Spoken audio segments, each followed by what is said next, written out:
Hi hello welcome to my ఇంటి రుచులు only vegetarian. ఈరోజు టిఫిన్స్లోకి రైస్లోకి కూడా మంచి కారపొడి రెసిపీని ప్రిపేర్ చేసుకుందాం. పచ్చి కొబ్బరితో కారపొడి. ఇది పొడి పొడిగా, అలాగే మనకు రైస్లోకి టిఫిన్స్లోకి దేంట్లోకైనా కూడా కాంబినేషన్గా చాలా బాగుంటుంది. ఇది మనం ఒకసారి చేసి పెట్టుకున్నామంటే ఒక 15 days పాటు స్టోర్ ఉంటుంది.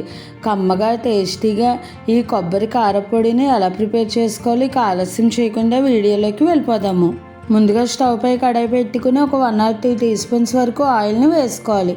ఆయిల్ హీట్ అయిన తర్వాత ఇందులోకి ఒక 2 teaspoons వరకు పచ్చిశనగపప్పు, అలాగే 2 teaspoons మినపప్పుని వేసుకోవాలి.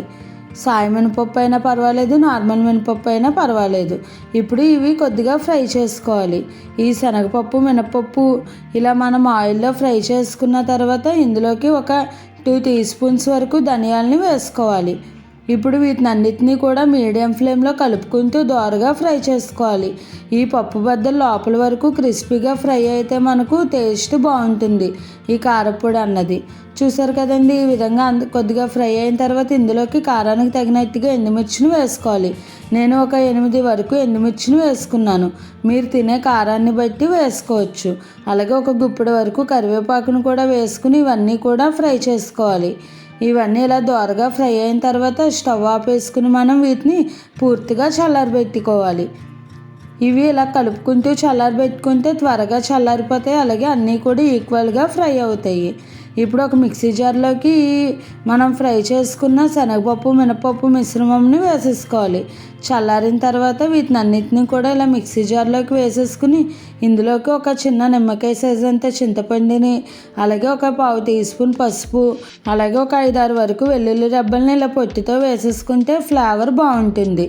ఇప్పుడు రుచికి తగినట్టుగా సాల్ట్ వేసుకుని 1 teaspoon జీలకర్ర వేసుకుని వీటిని అన్నిటిని మెత్తగా గ్రైండ్ చేసుకోవాలి. ఇవన్నీ కూడా మెత్తగా గ్రైండ్ అయిపోయిన తర్వాత ఇందులోకి మనం పచ్చి కొబ్బరిని యాడ్ చేసుకోవాలి. ఇలా విడివిడిగా వేసుకుని గ్రైండ్ చేసుకుంటే అన్నీ కూడా ఈక్వల్గా మిక్స్ అవుతాయి. చూసారు కదండి, నేను 1 కప్పు వరకు పచ్చి కొబ్బరిని వేసుకున్నాను. మీరు తీసుకునే కొబ్బరి క్వాంటిటీని బట్టి కారం అలాగే శనగపప్పు అడ్జస్ట్ చేసుకుంటే సరిపోతుంది. చూసారు కదండి, పచ్చి కొబ్బరి కూడా మనం గ్రైండ్ చేసేసుకున్న తర్వాత ఈ విధంగా మనకు ముద్దగా అనిపిస్తుంది, కానీ తర్వాత దీనికి తాలింపు పెట్టుకుంటే అప్పుడు పొడి పొడిగా అయిపోతుంది. ఈ విధంగా మెత్తగా గ్రైండ్ చేసేసుకుని కొబ్బరి కారానికి తాలింపు పెట్టుకుందాం. స్టవ్ పై మరలా అదే కడాయిని పెట్టుకుని ఒక 1 teaspoon ఆయిల్ వేసుకుని ఒక 4 వెల్లుల్లి రెబ్బల్ని దంచుకుని వేసుకోవాలి. ఇవి ఫ్రై అవుతుండగానే ఇందులోకి పోపు దినుసులు వేసుకోవాలి. శనగపప్పు మినపప్పు ఆవాలు జీలకర్ర, ఈ తాలింపు దినుసులను కూడా బాగా ఫ్రై చేసుకోవాలి. అదే మనం పచ్చడిలా చేసుకుంటే కనుక మనం గ్రైండ్ చేసుకున్న కొబ్బరి మిశ్రమంలో కొద్దిగా వాటర్ వేసుకుని గ్రైండ్ చేసుకుంటే పచ్చడి అయిపోతుంది. ఇలా కారపొడి కావాలనుకుంటే ఈ విధంగా చేసుకోవాలి. ఇప్పుడు ఇందులోకి 2 ఎండుమిర్చిని ఇలా ముక్కలుగా కట్ చేసుకుని వేసుకోవాలి. తర్వాత 2 రెమ్మల వరకు కరివేపాకును కూడా వేసుకుని ఈ తాలింపు దినుసులు అన్నిటినీ కూడా బాగా ఫ్రై చేసుకున్న తర్వాత మనం ముందుగా గ్రైండ్ చేసి ఉంచుకున్న ఈ కొబ్బరి కారపొడిని వేసేసుకోవాలి.